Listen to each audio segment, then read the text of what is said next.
Summer is officially here. Kaya naman tara na't mag-outdoor fun. Sa bagong pasyalang ito sa Metro Manila na perfect daw sa mga chikiting.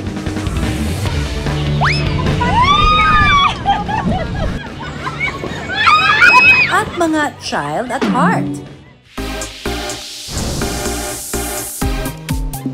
Pero ihanda raw ang mga buto-buto dahil dito sa newest pasyalan in the Metro, mapapalaban ka raw sa balanse sa pagtalon-talon. Bounce dito,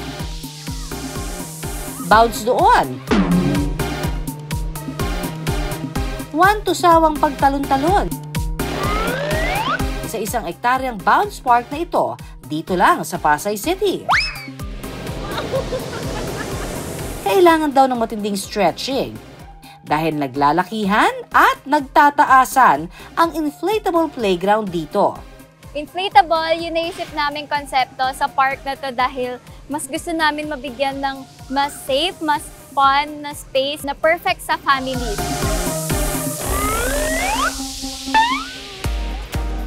Ang pamilya ni Michael na taga Naik, Cavite, dito na isipang mag-bonding. Nakita ko kasi itong place na to via social media. Tinanong ko rin yung mga anak ko kung gusto ba nila pumunta rito. And then nag-agree na kaming family na dito bumisit.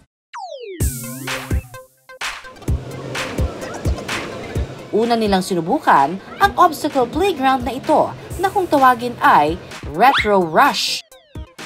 May haba itong 900 meters at ang obstacles na dapat tawirin nasa 40 lang naman.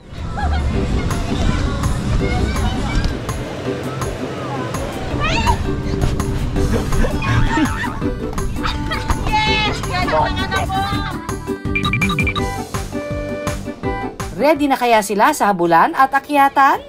Ayon sa mga eksperto, ang ganitong uri ng laro para sa mga bata nakatutulong para ma-develop ang kanilang problem-solving skills. At mahasa pa lalo ang kanilang creativity.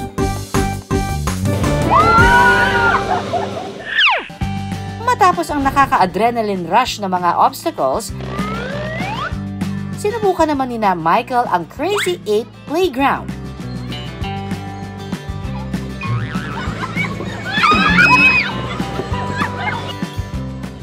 Kung saan ang goal, makarami na mga saging na dadalhin ng mga chikiting sa tuktok habang iniiwasan ng mga barrels na ito. At kung hanap nyo naman ay playground na pupwede rin sa mga toddler, perfect itong Tiny Town inflatable na ito. Pero hindi raw kumpleto ang pagbisita sa park na ito kung hindi susubukan ng Disco Giant Slide na ito, na may taas lamang naman na 20 feet. Ang ganitong activity, malaking tulong para ma-boost ang confidence ng mga bata at maturuang harapin ang kanilang takot. Kayanin na Michael at kanyang mga anak ang makapigil hiningang slide na ito?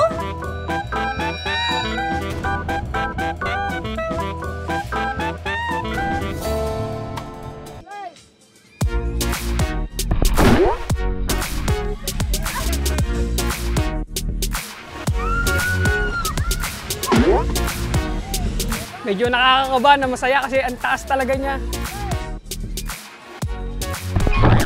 Sobrang bilis nung pagbagsak. Ayon sa pag-aaral, ang mga ganitong activity mainam sa kanilang physical ability at cardiovascular health.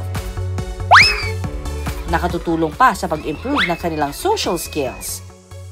Basta tandaan mga kapuso, siguruhing bantayan ang mga chikiting sa paglalaro at sundin ang park rules para makaiwas sa anumang aksidente.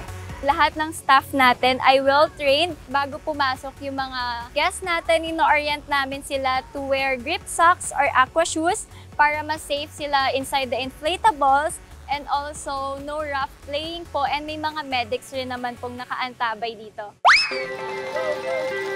Matapos ang thrill and adventure bonding ng mag-anak ni na Michael,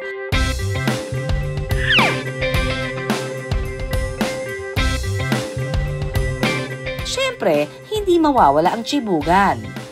Para sa akin talaga quality time sa family bonding. Mga mommy and daddy, time out muna ang ating mga chikiting sa mga gadget. Enjoy the outdoor fun na mainam para sa ating kalusugan.